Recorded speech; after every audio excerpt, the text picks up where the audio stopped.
You ready? You ready?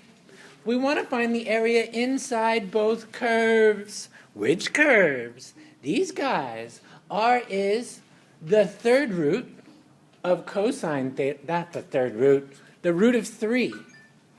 Cosine theta, and our second curve is the sine theta, so we graph them both.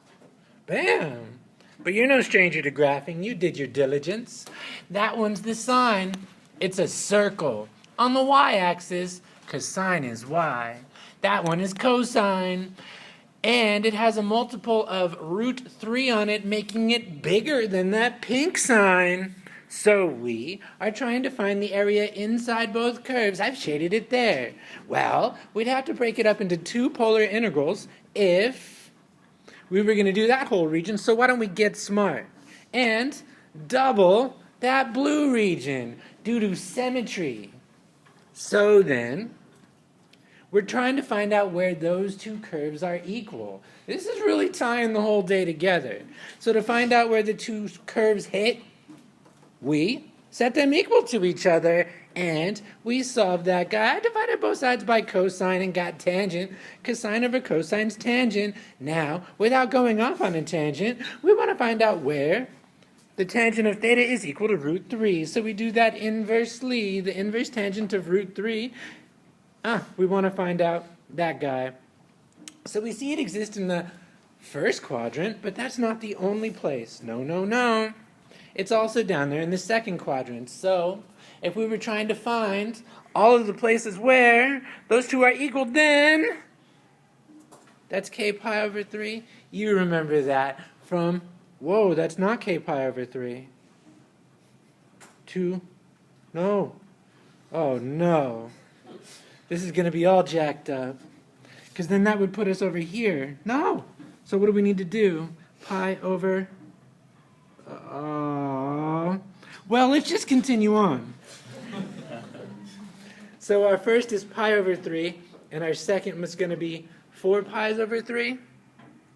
Now, let's go up here and set up our integral, see? Since we're doing 2 times the area, we're doing 2 times the area of that integral. Damn. So yeah, this needs to be a 4. We'll catch that later. We'll get that in edit. You don't edit these. You're right. Okay, so that should be a 4. So you're all like, you're a 4. Okay, we'll get to that later. We'll get to that later. And I'll tell you why I picked those limits at the end. Because what am I trying to do? I'm trying to do 2 times blue. So we're evaluating that guy. And this should have been a 4. Just follow it through. I'll tell you how we got those limits at the end. Go. Look at that. What I do, I reduce those 2's, and the root of 3 squared, I passed it out. So then, we have to integrate that guy. A lot of you guys came across the ones where you had to integrate that. We need to use the reduction formula. And the one for cosine, is that one plus or is that one minus? That one's plus, right? That's 1 plus the cosine of 2 theta over 2. Okay, so then that one should have been a 4. We'll get that in just a second. So we integrate each one of those pieces.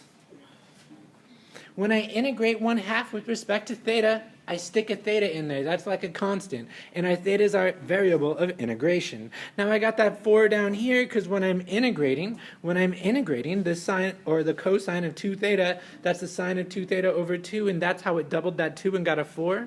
And yeah, that should have been a 4 right there. But we'll get that in a second. So then nextly, boom, I'm evaluating it up here. And I'm going to go ahead and I'm going to throw this in Dropbox too. All right, so then that should be a 4. And that's where things are going to get interesting. So we do upper minus lower. It's the fundamental theorem of calculus.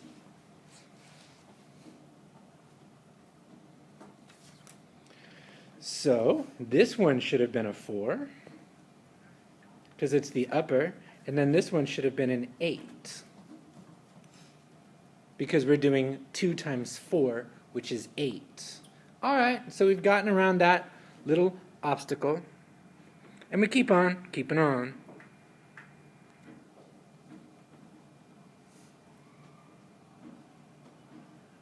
Uh-oh. What's the sine of 8 pi over 3? 2 pi. This one, because that changed. This one. Somebody figure that out while I'm cleaning this up. There should be a 2 right here. What's that?